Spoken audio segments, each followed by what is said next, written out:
Job 5, 6 y 7 dice, porque la aflicción no sale del polvo, ni la molestia brota de la tierra, pero como las chispas se levantan para volar por el aire, así el hombre nace. ¿Nace para qué? Qué curioso, hermanos, y escuchaba ayer a alguien hablar sobre esto, que la generación que nosotros como padres estamos criando, les estamos enseñando a ellos, yo no sé si intencional o sin intención, de que ellos no tienen por qué sufrir lo mismo que nosotros. Y les estamos haciendo la vida fácil, tan fácil que cuando ellos empiezan, perdón, a experimentar dificultades en su vida, no saben qué hacer, porque no los hemos preparado, porque no les hemos enseñado que esto es la vida, que desde el momento que nacemos experimentamos aflicción hasta el momento de morir, porque la palabra dice que la muerte es dolorosa. Hermanos, todos nosotros experimentamos momentos de aflicción, de pruebas, de tribulación, y eso nos lleva a lo que hemos estado meditando, a 1 Tesalonicenses 5:14, porque el pasaje dice, les rogamos que alienten a los de poco ánimo. Una aflicción, una prueba, una tribulación, un fracaso, una enfermedad, todo eso, hermanos, nos lleva a que nosotros experimentemos poco ánimo. Porque todas esas cosas, en un mayor grado, menor grado, dependiendo de la persona, dependiendo de su intimidad con Dios, experimenta un momento de desánimo, un momento de cansancio, un momento de fatiga. Y como decía en estos días, puede que usted sea la regla, la excepción a la regla. Es decir, puede que usted jamás haya sentido aflicción en su vida o desánimo. Como comentaba un hermano que en una reunión, él preguntaba a una audiencia de casi 200 personas, ¿puede un cristiano llegar a deprimirse? Y una hermana decía, no, un cristiano no. La pregunta es, ¿y entonces qué pasó con estos hermanos que están aquí en las escrituras que sintieron eso? ¿No eran hijos de Dios? ¿No eran creyentes? ¿No confiaban en Dios? Hoy vamos a ver a dos de ellos y si Dios lo permite, el próximo domingo vamos a ver a otros dos más que nos van a enseñar que cualquiera de nosotros puede pasar por un momento de desánimo. Cualquiera, hermanos, cualquiera. Y cuando digo cualquiera es cualquiera, sea niño o sea anciano, sea hombre o sea mujer, tenga una buena posición económica o no, tenga salud o no la tenga, cualquiera, porque lo acaba de decir la palabra de Dios. El hombre nace para la aflicción. Ahora, hoy vamos a tocar nuevamente este tema y yo no sé si usted se ha visto así. ¿Se ha sentido así? ¿Cierto que sí? Ahora, ¿en cuál de las dos posiciones? Yo en las dos. Muchas veces siendo consolado, otras veces dando consuelo y ánimo. Ahora, hemos visto, hermanos, que el deber de alentarnos es mutuo. Yo espero que usted haya hecho la tarea de haber leído la palabra de Dios en casa y buscar los pasajes que dicen unos a otros. Usted va a encontrar 59 textos en donde habla de responsabilidades mutuas entre los hijos de Dios, donde nos habla del deber que tenemos unos para con otros. Así que yo espero que ya estemos convencidos de que el deber de alentarnos es mutuo. Ahora, es verdad que cuando usted está desalentado, usted no se sentirá en la capacidad de animar o de alentar a otros. ¿Cierto que no? ¿Usted qué es lo que espera? Ser animado, ser alentado. Pero el hecho de que nosotros experimentemos esos momentos, esas etapas de desánimo, en donde lo que estamos es esperando que hagan con nosotros, eso, de animarnos, de alentarnos, eso no elimina el deber que todavía tenemos. Escuche, a pesar de que en algún momento nosotros necesitemos ser animados, ser alentados, eso no elimina que yo tengo el deber de animar y de alentar a otros. Es decir, que en vez de ser estos temas una invitación a que yo esté esperando a que otros me estén animando y alentando, más bien es una invitación de parte de Dios a que usted y yo nos fortalezcamos, maduremos, crezcamos para que podamos animar y alentar a otros. No sé si se entendió. No sé si logramos comprender. No lo que yo quiero decir, sino lo que la Biblia dice. Porque el pasaje dice, os rogamos, hermanos. ¿A quién le está hablando ahí? ¿A qué parte de la iglesia? Ustedes que tienen conocimiento de las escrituras, ¿a qué parte de la iglesia le está hablando? A todos. ¿Sí o no? Os rogamos, hermanos. Y a toda la iglesia le dice, alienten. Ah, hermano, pero yo necesito ser alentado. Hoy eres tú el que necesita, pero mañana va a ser otro. Así que tu deber es prepararte, fortalecerte para animar y alentar a ese hermano que en un momento determinado necesitará de ti. Ahora, no debemos dar por sentado que va a haber un grupo de cristianos que de principio a fin en su vida van a ser los que están animando y alentando a los demás. Y no lo debemos dar por sentado por una razón, porque el hecho de haber pasado por experiencias adversas, por aflicciones en el pasado, escuche, el haber pasado por etapas de aflicción, por situaciones adversas en el pasado y haberlas superado en el Señor, escuche, en el Señor, eso no nos hace inmunes a desalentarnos en el transcurrir del tiempo. Es decir, el mantener el ánimo no es algo que se logra una vez y para siempre. El ser un creyente de ánimo, de fuerza, de aliento, fortalecido, no es algo que se logra una vez y para siempre, sino que es algo que hay que trabajar cada día. Y eso nos lleva a nuestro primer punto en el día de hoy. La firmeza y el ánimo de ayer no son garantía para el día de hoy. Y espero que usted lo entienda en las palabras de Jesús y en las palabras del apóstol Pablo. En Efesios capítulo 6, versículo 13. Efesios capítulo 6, versículo 13.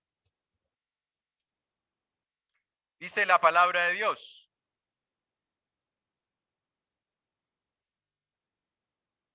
por tanto, tomad toda la armadura de Dios para que podáis resistir en el día malo y habiendo acabado todo, estar firmes. Ahora, váyase al 5:16, porque ahí habla del día malo. Entonces uno puede decir, ay hermano, es que hay días malos. Como a veces decimos nosotros, no. Oh, el día de hoy sí está bonito. Oh, creo que todos los días son bonitos, ¿no? Puede que algunas cosas nosotros le llamemos bonitas o no, pero todos los días son bonitos porque son un regalo de Dios. Todos los días. Pero en Efesios 5:16 dice la palabra de Dios, aprovechando bien el tiempo porque los días son malos. En Efesios 6:13 dice, para que podáis resistir en el día malo. Y Efesios 5:16 dice, porque los días son malos. La pregunta es, ¿qué día o qué días son los días que traen lucha para el creyente? ¿Algún día en la semana? Decía un escritor que había una época de su vida en la que él odiaba los lunes y amaba los viernes. Como muchos de nosotros, ¿no? Odiaba el lunes, pero amaba el fin de semana. Hasta que entendió que cada día era un regalo de Dios y debía amarlos todos. Pero la palabra nos dice que hay días malos. La pregunta es, ¿cuáles días? Hermanos, todos. Mateo capítulo 6, desde el 26 en adelante dice, mirad las aves del cielo que no siembran ni ciegan ni recogen en graneros, y vuestro Padre Celestial las alimenta.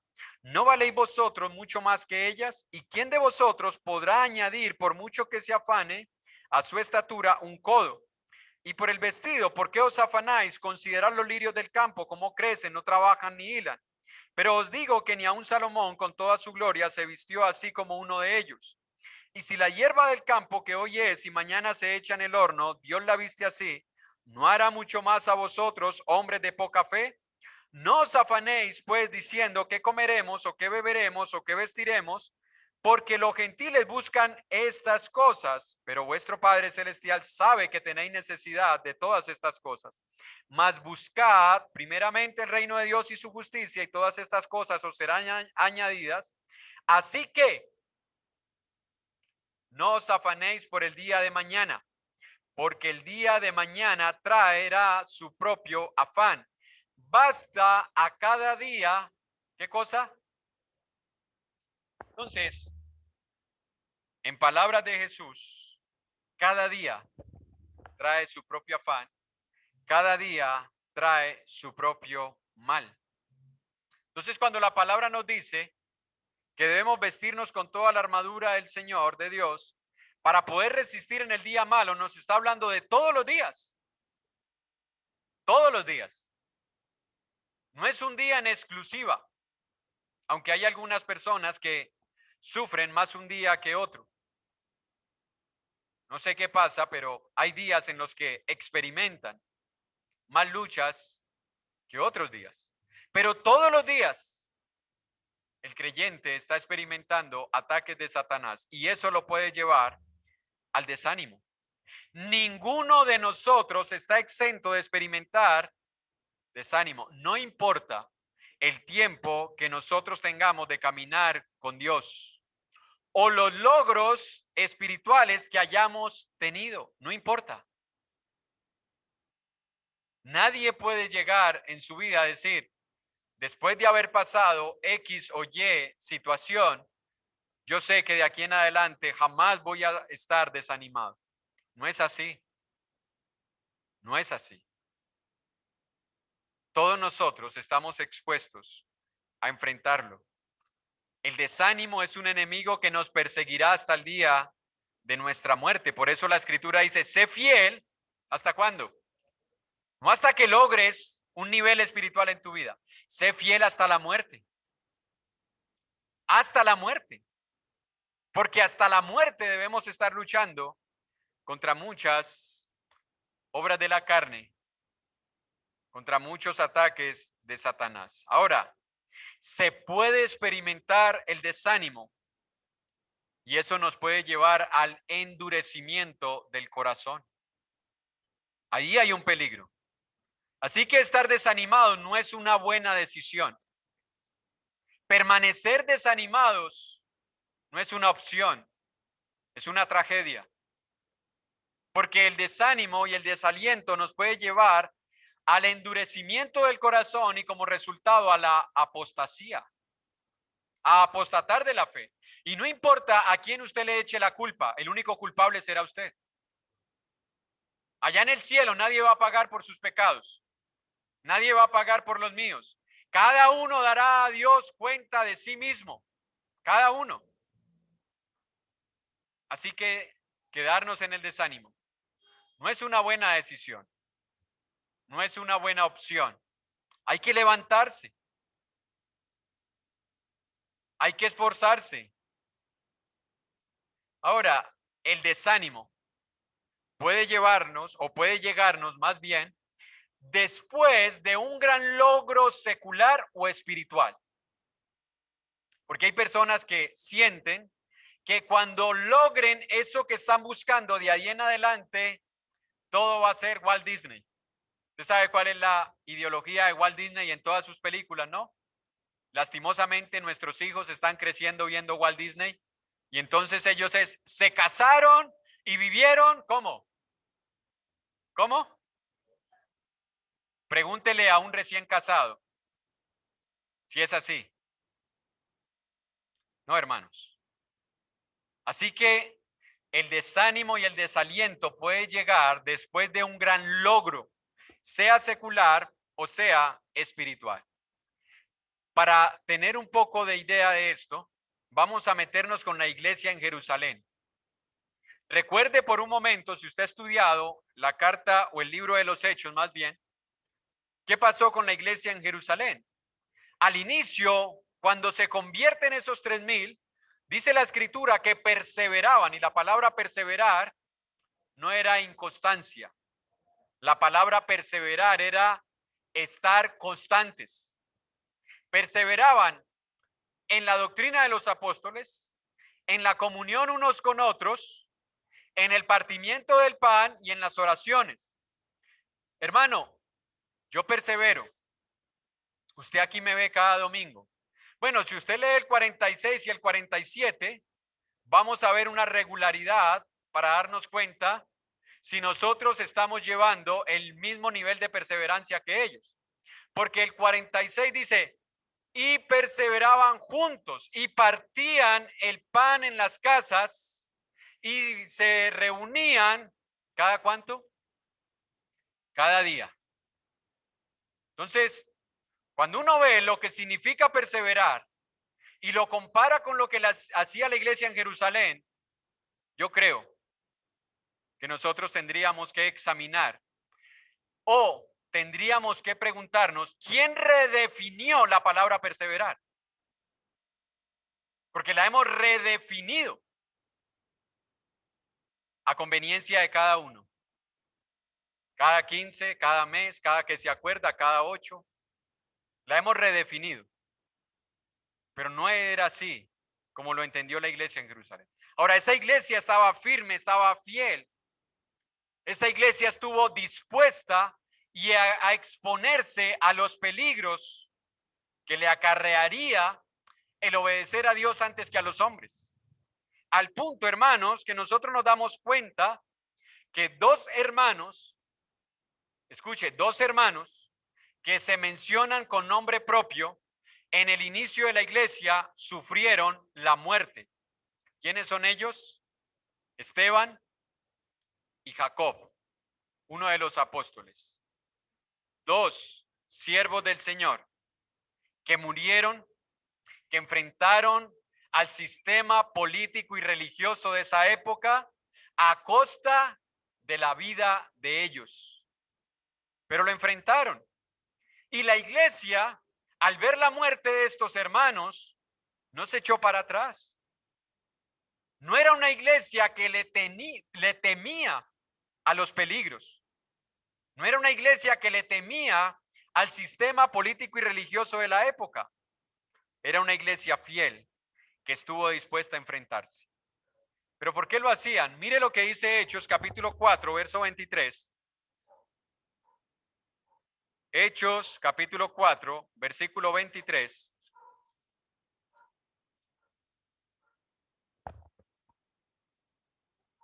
Dice la palabra de Dios.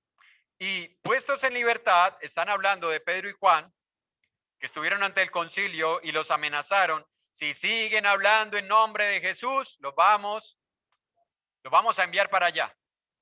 Los iban a matar. ¿Qué hicieron estos hermanos después de recibir tremenda amenaza por un sistema político religioso que ya había llevado a Jesús a la cruz?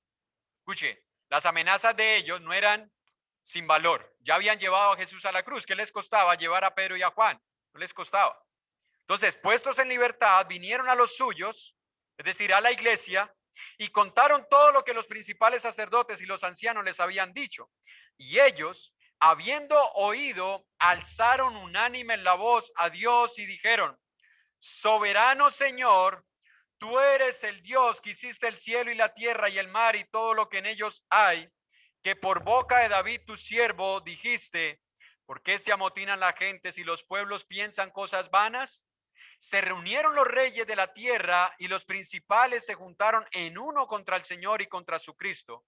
porque verdaderamente se unieron en esta ciudad contra tu santo Hijo Jesús, a quien ungiste Herodes y Poncio Pilato con los gentiles y el pueblo de Israel, para hacer cuanto tu mano y tu consejo habían antes determinado que sucediera. Y ahora, Señor, mira sus amenazas. ¿Y qué dice?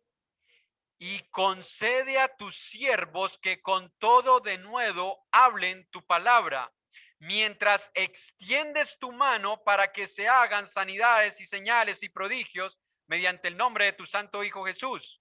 Cuando hubieron orado, el lugar en que estaban congregados tembló y todos fueron llenos del Espíritu Santo y hablaban con denuedo la palabra de Dios. Vamos a ver primero lo que ellos no hicieron.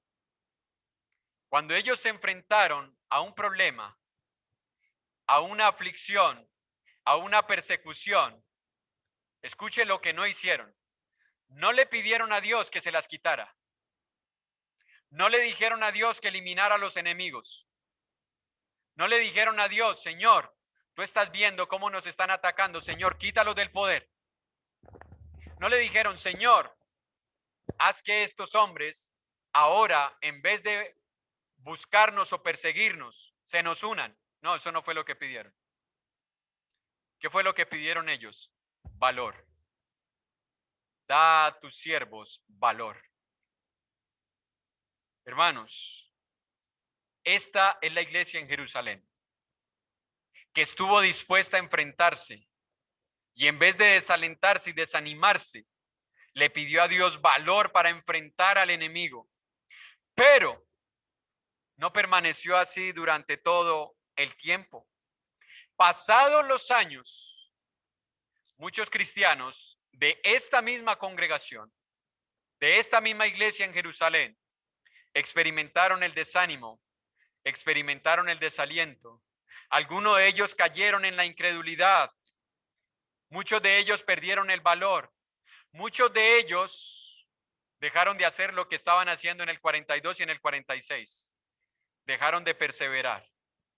Mire lo que dice en Hebreos capítulo 12, versículo 3. Porque está hablándole a la misma iglesia.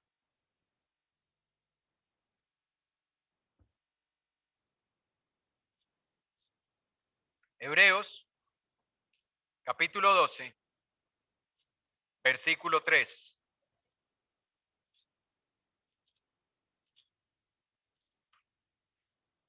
Considerad a aquel que sufrió tal contradicción de pecadores contra sí mismo, para que, ¿qué cosa?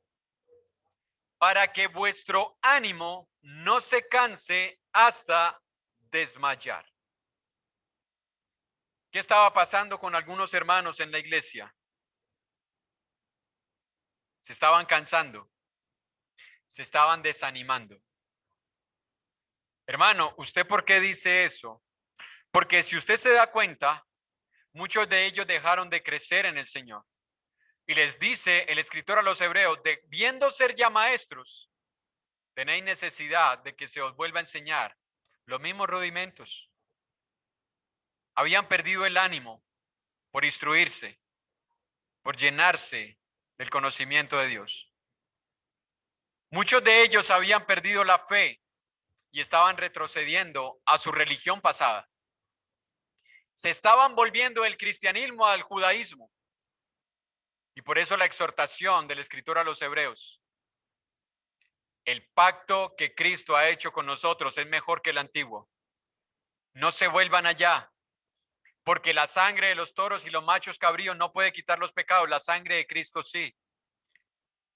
Se habían desanimado tanto que en el capítulo 12, en el capítulo 10, versículo 24 y 25, habían dejado de congregarse. Evidencias, hermanos, del desánimo. Evidencia del desaliento espiritual. Aunque nosotros no lo veamos así. ¿Por qué eso que usted hacía al principio, de que no quería dejar de pasar tiempo a solas con el Señor, orando, instruyéndose, congregándose, predicando el evangelio? ¿Por qué con el tiempo ha menguado? ¿Quién tiene la culpa? ¿Hay alguien en su casa que le prohíba orar? ¿Hay alguien en su casa que le prohíba leer la palabra, instruirse? ¿Hay alguien en su casa que le prohíba congregarse? ¿Hay alguien en su casa que le prohíba predicar el evangelio? ¿Hay alguien que le esté prohibiendo visitar a los hermanos? Si hay alguien, échele la culpa. Él tiene la culpa. Pero si no hay nadie, el único culpable es usted y soy yo, que nos hemos desanimado, que nos hemos desalentado. Dentro de 8 días vamos a ver más síntomas. Hoy simplemente quiero que tengamos un panorama un poco amplio. Hoy vamos a usar el telescopio. Dentro de 8 días vamos a usar el microscopio, porque eso hacen los hombres de ciencia, ¿no? Cuando quieren ver algo que está lejos, usan un telescopio. Cuando quieren ver algo muy pequeño y examinarlo, usan un microscopio. Vamos a hacer eso. Pero hoy vamos a utilizar otro medio. Pero ¿a dónde le quiero llevar con todo esto, hermano y hermana? Que puede que en algún momento de nuestra vida hayamos sido como la iglesia en Jerusalén en su inicio, pero que con el pasar del tiempo han sucedido cosas en nuestra vida que ahora nos encontramos como la iglesia de Jerusalén cuando se le escribe la carta a los hebreos. Hermanos que se estaban cansando hasta desmayar, hermanos que estaban perdiendo el aliento, las fuerzas, y por eso él les dice, enderezad las rodillas paralizadas, levantad las manos caídas. ¿Cómo nota usted que una persona ha perdido el ánimo en un aspecto físico? Hombros descolgados, ¿sí o no? Espiritualmente a veces nos vemos así, con los hombros descolgados, con las rodillas paralizadas. Ahí tenemos un pequeño cuadro sintomatológico. Nos preocupamos demasiado, y está bien, por la salud física, pero ¿cuánto nos preocupamos por la salud espiritual? ¿Cuánto? ¿Hay la misma preocupación? ¿O ya se volvió algo secundario en nuestra vida espiritual? Y ahora importa más la salud. Y le damos más importancia a la salud. Que cómo está nuestra relación con Dios. Que cómo está nuestra actividad como hijos del Señor y como miembros de un cuerpo vivo que necesita de cada uno de sus miembros, que necesita de la actividad propia de cada uno de ellos. Ahora, debemos tener muy presente, hermanos, que la fortaleza espiritual no es algo que nosotros podemos conseguir por arte de magia, siguiendo una fórmula mágica, o que usted vino a un sermón, a una meditación, o que usted escuchó una predicación e inmediatamente se le prendió el ánimo y listo. Es un trabajo de cada día, es un esfuerzo cotidiano en el cual necesitamos los unos de los otros. Si usted va a Primera de Tesalonicenses 5:11, que lo leíamos el domingo pasado, dentro de todos los pasajes que leíamos, dice el 5:11, por lo cual animaos, ¿quiénes? Unos a otros, y edificaos unos a otros, así como lo hacéis. Una pregunta, hermano y hermana. ¿Usted ha visto en esta congregación o ha sentido hermanos que le animan, que le alientan? ¿Sí o no? Si usted los ha visto, ore por ellos, para que ellos lo sigan haciendo.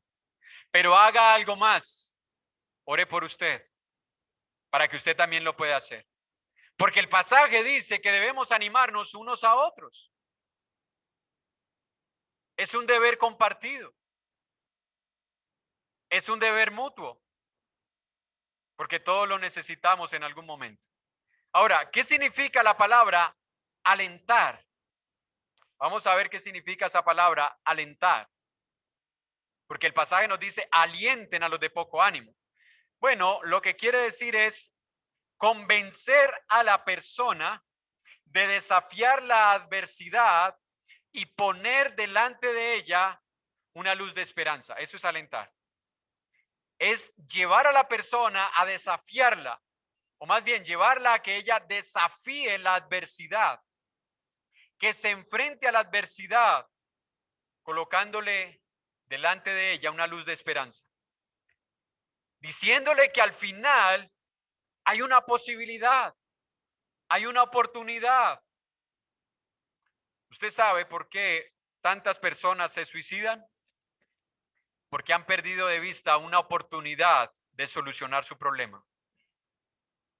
Y no solo suicidios físicos, hay suicidios espirituales. Hay hogares que se suicidan espiritualmente porque no ven una luz de esperanza. El alentar es eso. El alentar es decirle a la persona que se puede hacer algo. El alentar es estar dispuestos a poner nuestro brazo sobre el hombro de aquel que está desanimado. A veces sin decir palabra.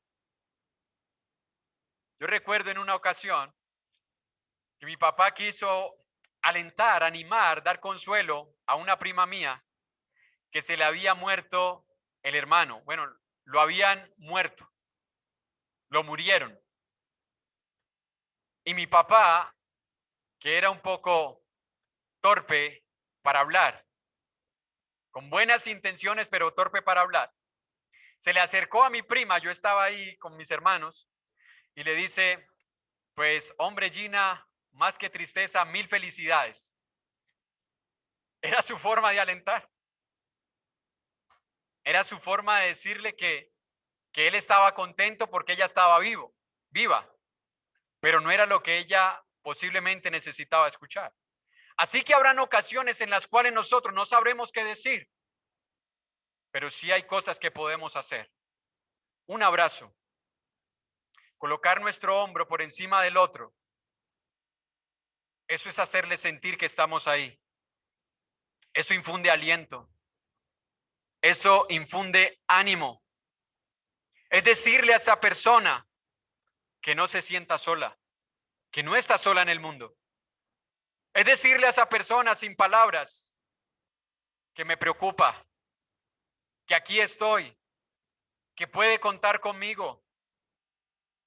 Pero eso requiere disposición, hermanos. Eso requiere disposición. Eso requiere que usted y yo tengamos sentido de pertenencia por la iglesia del Señor. Eso requiere que usted y yo no nos involucremos circunstancialmente con la obra de Dios. ¿Qué es involucrarse circunstancialmente?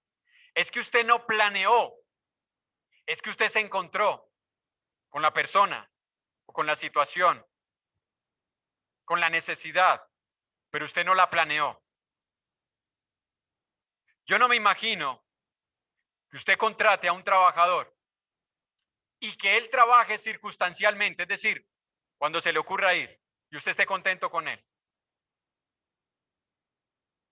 Yo creo que usted espera de esa persona que se involucre en su empresa, en su trabajo, que usted pueda contar con ella, que usted sepa que va a estar allí cuando usted lo necesite. Hermano, la obra de Dios es igual. Pero hay muchos de nosotros que nos involucramos circunstancialmente con la necesidad de los hermanos. No nos disponemos. No nos estamos mentalizando de que un hermano, una hermana nos puede necesitar para que podamos ser ese brazo por encima de su hombro, diciéndole, yo estoy aquí, ánimo, ánimo, se puede hacer algo, se puede solucionar. No basta con querer hacerlo, porque yo sé que muchos de nosotros podemos estar, eso es lo que yo quiero hacer. No basta con quererlo, hay que hacerlo. Hay que hacerlo. No nos quedemos en el plan, ejecutémoslo.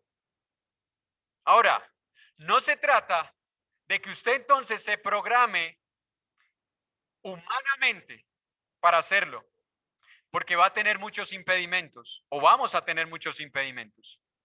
Necesitamos, hermanos, nuestra disposición colocarla en las manos de Dios. ¿Para qué?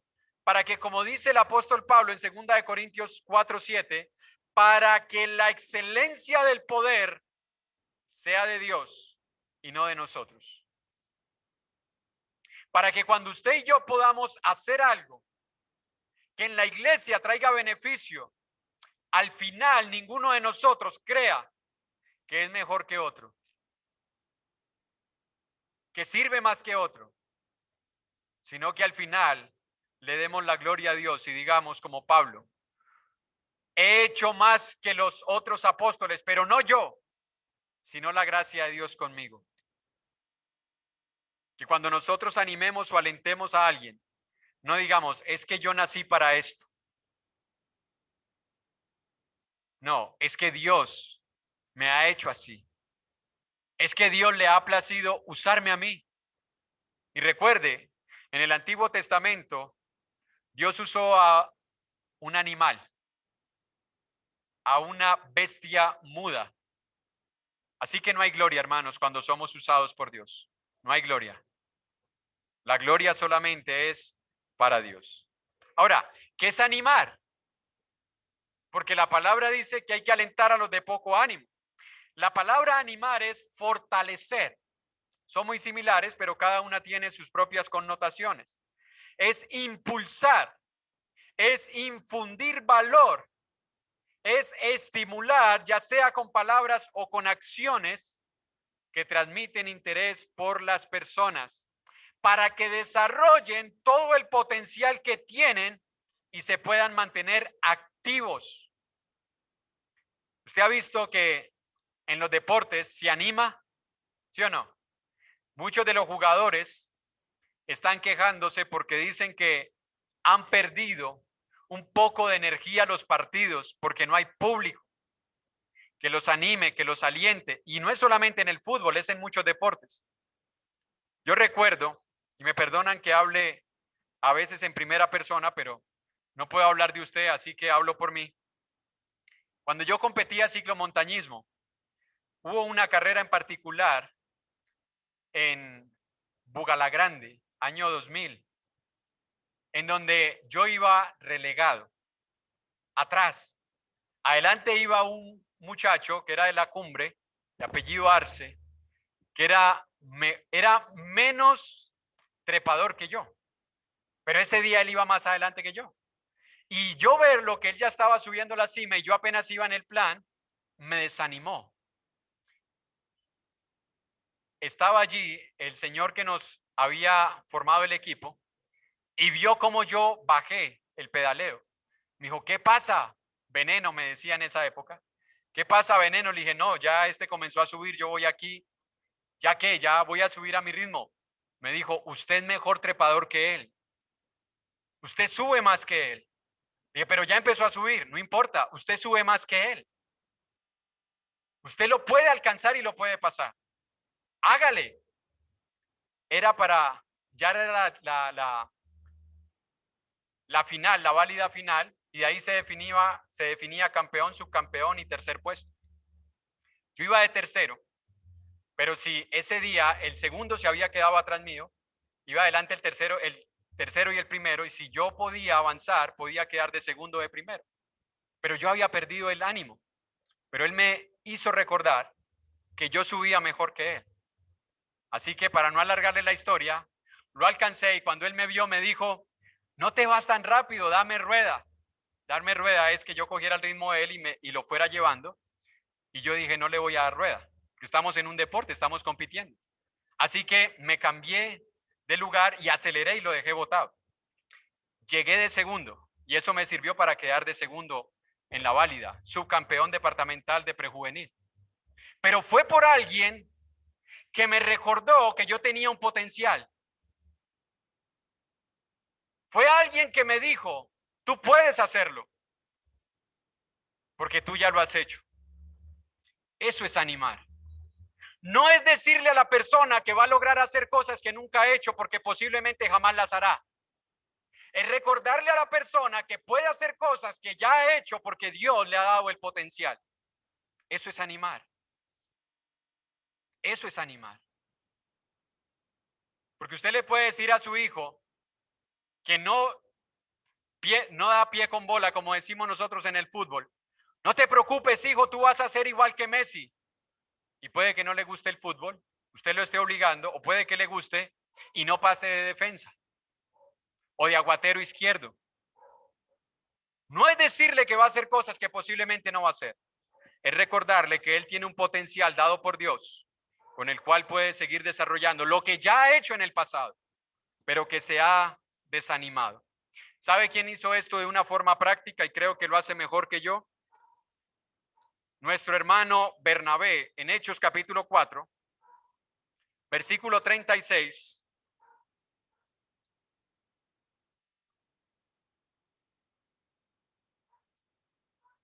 Porque algunos parece que no los animo, sino que los arrullo. Dice en Hechos 4:36, entonces José, a quien los apóstoles pusieron por sobrenombre Bernabé, que traducido es hijo de consolación, levita natural de Chipre. Esa palabra consolación es la misma palabra que se utiliza para el Espíritu Santo. Es la misma palabra que se utiliza cuando se habla del Espíritu Santo. Porque el Espíritu Santo es un consolador. ¿Qué significa la palabra consolador? Uno que es llamado al lado de otro para ayudarle. Y el Espíritu Santo está así con nosotros. Por eso Jesús dijo, no os dejaré huérfanos, os enviaré el consolador. Pero aquí tenemos un hombre que se había tomado muy en serio esa tarea y ahora era un hombre de consolación, un hombre que infundía ánimo e infundía aliento a los demás. En Hechos capítulo 11 lo vamos a encontrar en acción. Aquí vimos solamente la descripción, ahora veamos la acción, porque bien lo decía nuestro hermano Juan Carlos, unas palabras que yo también había escuchado, nosotros no somos lo que pensamos ser, somos lo que pensamos. Hay personas que piensan que son más de lo que son. No, somos lo que pensamos. ¿Cómo se sabe? Cuando lo ponemos en acción. Porque la acción es el resultado del pensamiento que se lleva a la ejecución. Entonces, en Hechos capítulo 11, versículo 19 al 23, dice la palabra de Dios. Ahora bien, los que habían sido esparcidos a causa de la persecución que hubo con motivo de Esteban, pasaron hasta Fenicia, Chipre y Antioquía, no hablando a nadie la palabra, sino solo a los judíos. Pero había entre ellos unos varones de Chipre y de Cirene, los cuales cuando entraron en Antioquía hablaron también a los griegos anunciando el evangelio del Señor Jesús. Y la mano del Señor estaba con ellos y gran número creyó y se convirtió al Señor. Llegó la noticia de estas cosas a oídos de la iglesia que estaba en Jerusalén y enviaron, ¿a quién cree? Al que tenía tiempo. Porque ese tiene tiempo, usémoslo. Al que levantó la mano y dijo, yo voy a ir, porque es que a mí me gusta. ¿A quién enviaron? Lo mismo que en Hechos 6, un hombre con cualidades espirituales para la labor que se requería. Enviaron a Bernabé, que fuese hasta Antioquía.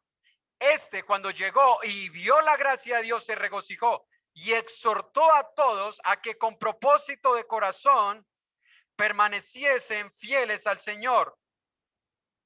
Escuche, un hombre dotado por Dios, que tomó en serio el animar y el alentar a sus hermanos, ahora está siendo usado por Dios para exhortar. Y esa palabra exhortar no es llamado de atención, esa palabra exhortar es apoyar, animar, fortalecer, estimular. Estimuló a los hermanos. Hermano, hermana, ¿quiere usted convertirse en un Bernabé?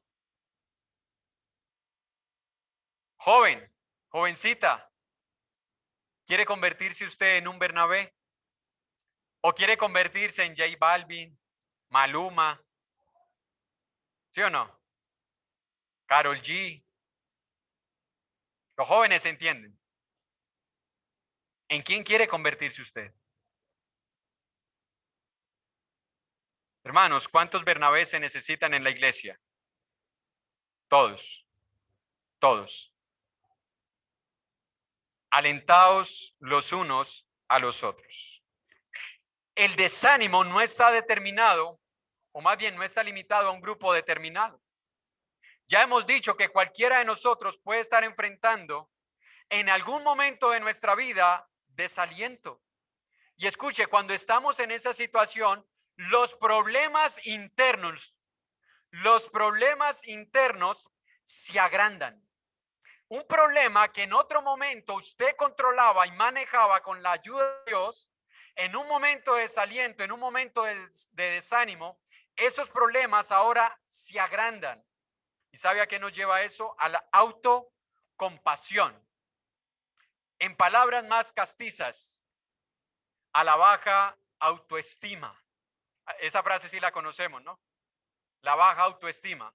Pero ¿sabe cómo lo define la Biblia? En Salmos 42:5. Por eso cuando decía que si un cristiano puede pasar por un momento de depresión o deprimirse, algunos dicen que no. Bueno, aunque la palabra depresión o deprimido no está en la Biblia, sí hay deprimidos y sí hay depresiones. En Salmos capítulo 42, versículo 5, mire cómo lo llama la palabra de Dios, si es de pronto por la palabra, pero el concepto es el mismo porque son los mismos síntomas que experimenta la persona y lo vamos a ver dentro de 8 días. ¿Por qué te abates, oh alma mía, y te turbas dentro de mí? Espera en Dios, porque aún he de alabarle, salvación mía y Dios mío. Versículo 11. ¿Por qué te abates, oh alma mía, y por qué te turbas dentro de mí? 43, versículo 5. ¿Por qué te abates, oh alma mía, y por qué te turbas dentro de mí? ¿Cómo se encontraba este hombre de Dios? Abatido y turbado. ¿Qué significa la palabra abatido? Usted ha escuchado, ¿no? Ahorita están sacando nuevamente a relucir lo que pasó con los llamados falsos positivos, 6,400 y pico de falsos positivos conocidos, ¿no? Dicen que hay más. Entonces ellos los presentaban. Fueron abatidos tantos guerrilleros. ¿Qué significa entonces abatir? Los mataron, los dejaron sin función, inactivos, muertos. ¿Ya? Cuando dice este hombre, ¿por qué te abates, oh alma mía? ¿Cómo se encontraba este hombre? Yo diría que más que desanimado. Yo diría que más que desalentado. Así se encontraba. Pero él hizo algo que se debe hacer en toda la consejería. Preguntas. ¿Por qué? ¿Por qué te abates?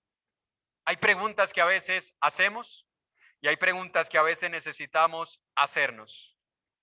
Pero aquí tenemos a un hombre de Dios que experimentó en su vida el abatimiento, el desánimo y el desaliento. Un hombre de Dios, por eso decía, si un cristiano no se puede desanimar, entonces ninguno de estos hombres fue creyente. Fueron ateos, fueron inconversos, agnósticos posiblemente, para darles un poquito de rango espiritual. Pero un cristiano se puede desanimar, se puede desalentar, se puede deprimir. Ahora, lo primero que debemos tener en cuenta, hermanos, es que podemos pasar de ser quienes alientan a estar desalentados rápidamente por una circunstancia que sucede en nuestra vida súbitamente. Vamos a verlo en Job, capítulo 4, versículo 3. Les dije que íbamos a ver a dos personajes. Job, capítulo 4, versículo 3 al 5. Dice la palabra de Dios. Están hablando los amigos. En este caso le está hablando Elifaz. Y le dice, he aquí, tú enseñabas a muchos y fortalecías las manos de los débiles. Al que tropezaba, enderezaban tus palabras y esforzaba las rodillas que decaían. Mas ahora que el mal ha venido sobre ti, ¿qué le pasó? Te desalientas y cuando ha llegado hasta ti, ¿te qué? ¿Te turbas? Job pasó de ser ese hombre a quien buscaban para encontrar ánimo y aliento a ser ahora un hombre desanimado y desalentado. ¿Por qué razón? Bueno, las razones creo que si usted y yo las experimentamos, nos identificamos con Job. Perdió todas sus posesiones, todas, en un día. Perdió todos sus criados en un día. Perdió a todos sus hijos en un día. Y pierde su salud en un día. Difícil. Difícil la situación de este hombre. ¿Tenía razones para encontrarse así? Posiblemente. Pero lo que quiero que veamos es que él pasó de un estado al otro debido a las circunstancias. Y eso sucede muchas veces con nosotros. Puede que hoy usted sea quien esté animando, alentando a un hermano y algo pasó en su vida esta noche. Mañana es usted quien necesita palabras de ánimo, palabras de aliento. Por eso decíamos al principio, el desánimo puede llegar después de un gran logro secular o espiritual. Espiritualmente este hombre estaba en la cúspide y más con el testimonio que Dios da de él. ¿No has considerado a mi siervo Job, que no hay otro como él? Hombre recto, perfecto, apartado del mal y que teme a Dios. ¿Qué nivel espiritual? Pero debido a las circunstancias ahora se encuentra desalentado. Otro personaje en Primera de Reyes, capítulo 19. Y vamos a ir después de esto algunas cosas rápidamente y luego algo práctico. Primera de Reyes, capítulo 19, versículo 1 al 4 dice: Acab dio a Jezabel la nueva de todo lo que Elías había hecho y de cómo había matado a espada a todos los profetas. Entonces envió Jezabel a Elías un mensajero diciendo: así me hagan los dioses y aún me añadan, si mañana a estas horas yo no he puesto tu persona como la de uno de ellos, es decir, como uno de los profetas falsos que Elías mandó a matar. Viendo pues el peligro, se levantó y se fue para salvar su vida. Y vino a Berseba, que estaba en Judá, y dejó allí a su criado. Y él se fue por el desierto un día de camino, y vino y se sentó debajo de un enebro. Y deseando morirse, dijo: basta ya, oh Jehová, quítame la vida, pues no soy yo mejor que mis padres. Un hombre que pasó de un éxito espiritual al enfrentar a 400 profetas falsos. Un hombre que oró y Dios hizo descender fuego del cielo que consumió un sacrificio que estaba lleno de agua, que el fuego lamió el agua hasta de las piedras y de los surcos que le habían hecho alrededor. Y cuando escucha que esta mujer Jezabel amenaza su vida, sale corriendo, huye. Fue tanto el desánimo que quería morirse. Quería morirse. Un hombre deprimido. Un hombre desalentado. Un hombre que su ánimo se había cansado hasta el punto de desmayar. Un hombre de Dios. Un profeta de Dios. Hermanos, todos nosotros podemos estar allí.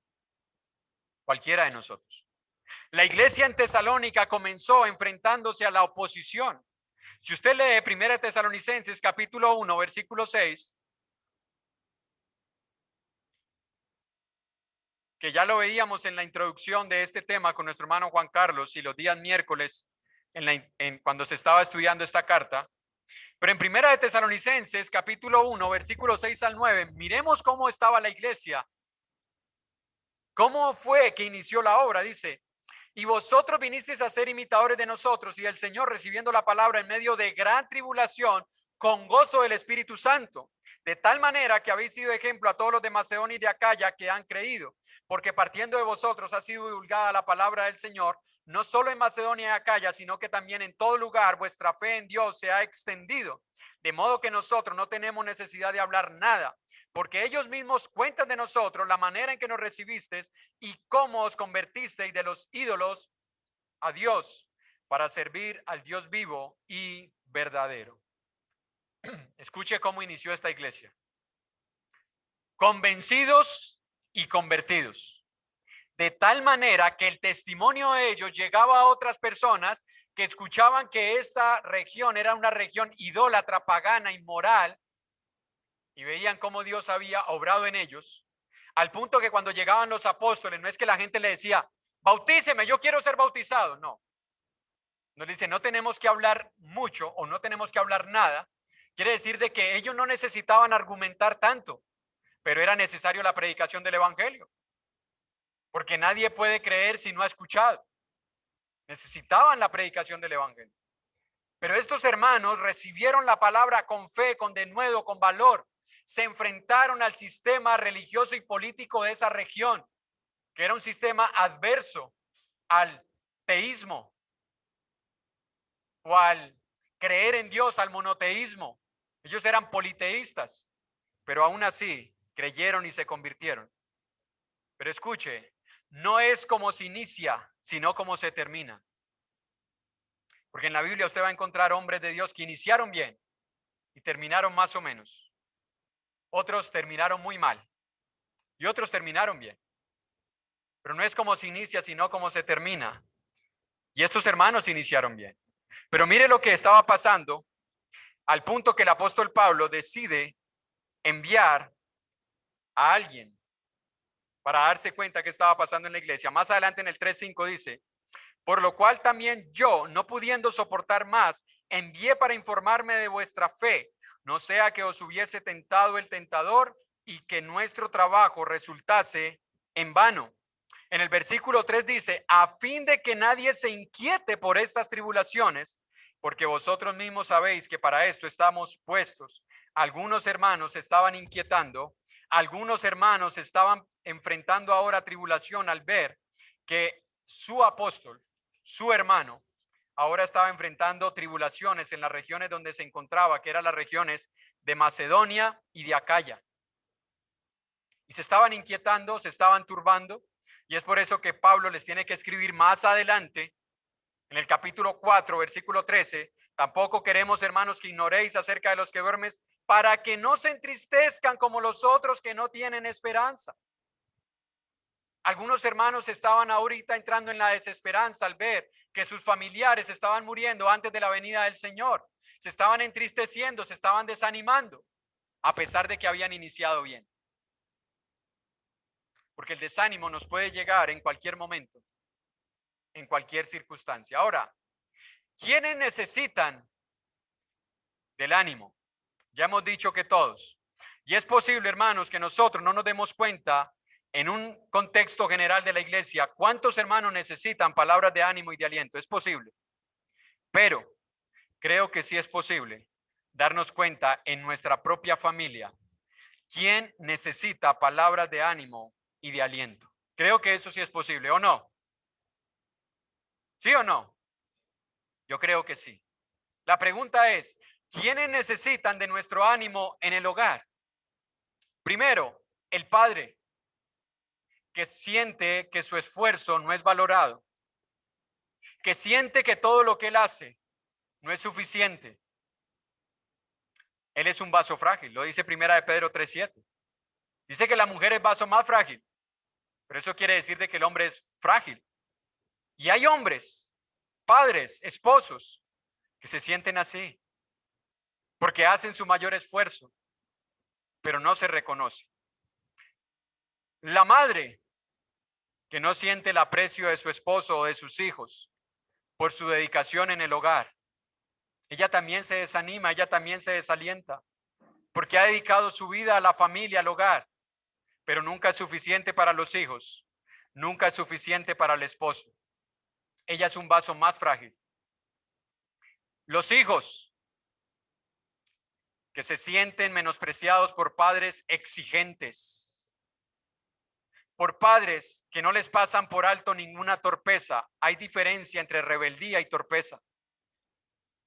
Cuando un hijo se sienta a la mesa y sin querer bota la comida, quiebra un plato, quiebra un vaso, no es rebeldía, es torpeza. Y a veces nosotros los padres no sabemos distinguirlo. Y a veces los castigamos por una torpeza. Y cuando cometen rebeldía, no lo hacemos.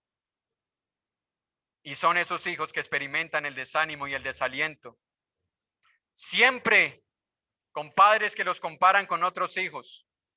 Siempre padres que les exigen que sean lo que ellos nunca van a poder ser. Que les exijan que sean mejor que tal o cual persona. La palabra de Dios nos dice en Colosenses 3:21, padres, no exasperéis a vuestros hijos para que no se desalienten. Pero también los abuelos, que llegan a sentirse inútiles porque sus funciones han menguado y ahora dependen de sus hijos, de sus nietos, de otra persona. Muchos de ellos se sienten inútiles y eso los deprime, porque saben que a veces se los atiende, no con gusto, sino porque les toca. Se le hacen las cosas no con amor, sino con enojo, con reproche. Ellos también se desaniman, ellos también se sienten mal. Ellos se sienten mal cuando ven cómo los más jóvenes los menosprecian o los ridiculizan. Comenzando desde casa. Comenzando desde casa. Y la palabra de Dios dice en Proverbios 3:22, hijo, no menosprecies el consejo de tu padre. Y cuando tu madre envejeciere, no la menosprecies. No la menosprecies. Porque sus funciones han menguado. Anímala, aliéntala, fortalécela. La madre o el padre que fue abandonado por su pareja y que no logra llenar todas las necesidades de sus hijos, porque nunca las va a poder llenar un padre o una madre soltero. ¡Nunca! Dios diseñó el hogar para que estuvieran papá y mamá, y por más que un hombre y una madre traten de llenar todas las necesidades de sus hijos, jamás podrán hacerlo. Dios no se equivoca, hermanos. Por eso es una falta de responsabilidad no esforzarse por sostener el hogar. No es más bien no digo más. Porque Dios no se equivoca, hermanos. Eso es egoísmo humano. Dios diseñó el hogar para que estuvieran papá y mamá. Pero por circunstancias el hombre o la mujer quedan con sus hijos. Porque han sido abandonados o porque murió el cónyuge. Porque se han separado. Porque se han divorciado. Y ellos también tratan de hacer su mayor esfuerzo. Y nunca es suficiente. Y ese padre o esa madre también se desanima. También se desalienta. El hombre o la mujer que han quedado viudos y que ahora sienten el vacío de su pareja. Conversaba con nuestra hermana Alba, 55 años. 55 años. Y siente el vacío. Hay algunos que llevan 3 años y sienten que los está ahogando la pareja, ya se quieren separar. Ella sentía el vacío. Lo siente todavía. Ellos también se desaniman y necesitan consuelo, palabras de aliento. El hijo que ha fracasado en sus estudios, en su vida laboral o en su matrimonio y ahora siente que no sirve para nada porque ha fracasado y cree que ya no puede hacer nada en su vida, él también se desanima. Los jóvenes que se sienten frustrados porque hasta el día de hoy no han encontrado a la persona adecuada para formar un hogar o porque son rechazados por el sexo opuesto, por su apariencia física, ellos también se desaniman, también se deprimen, también se desalientan. Los hijos que están enfrentando la separación de sus padres. Particularmente escuchaba ayer un hermano que hablaba sobre esto y decía, la mentira más grande que se puede decir de una pareja o que puede decir una pareja es, los niños lo entienden. No, ellos no entienden. Ellos no lo entienden. Ellos quieren a papá y mamá juntos. Y decía él, mentira cochina, mentira gorda. Ellos se desaniman. ¿Qué van a hacer? Ellos no lo pueden obligar a usted a que continúe, pero si ellos pudieran, lo harían. Y son hijos que también se desaniman y se desalientan al ver que sus padres están enfrentando una separación. Los miembros de una familia que experimentan una enfermedad terminal o recurrente, y aun cuando nosotros tenemos confianza en Dios, eso deprime, eso aflige, y se necesita animar a la persona. La iglesia, hermanos, está compuesta por familias, ¿o no? Así que si comenzamos a trabajar el ánimo y aliento desde las familias, vamos a tener una iglesia más fuerte, más animada, más esforzada, más entregada y más comprometida por hacer eso que ha visto en su casa con aquel hermano, con aquella hermana que no es miembro de su familia en la carne, pero que le necesita. Por eso es que en Hebreos capítulo 10, de memoria, dice, no dejando de congregarnos como algunos tienen por costumbre, pero no termina el pasaje allí, porque algunos dicen, bueno, lo que necesitan es que yo me congregue. Dos cosas. Primero, nosotros no necesitamos que te congregues porque la iglesia no es nuestra, es de Dios. Segundo, no es todo lo que se debe hacer congregarse, sino que el pasaje sigue diciendo, versículo 24, y considerémonos unos a otros para estimularnos al amor y a las buenas obras.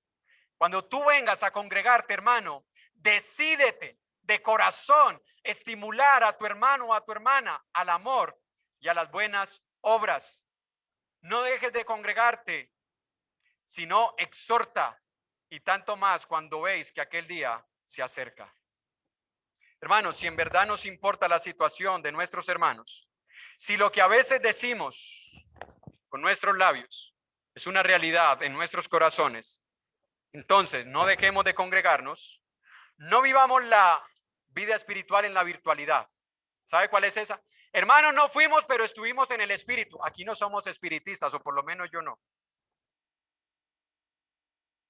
Yo no soy espiritista. El Señor diseñó la iglesia para que estuviéramos juntos. Estuvimos separados, pero no por deseo propio, sino porque debemos ser sujetos a las leyes. Pero ahora que podemos, no viva, hermano, la vida espiritual en la virtualidad. No deje de congregarse, porque estaría usted privando a sus hermanos de su estímulo, de su ánimo, y se estaría usted privando del estímulo y del ánimo de los demás hermanos. El próximo domingo, si Dios lo permite, vamos a hablar de cómo identificar a un desanimado, cómo identificar a un desalentado.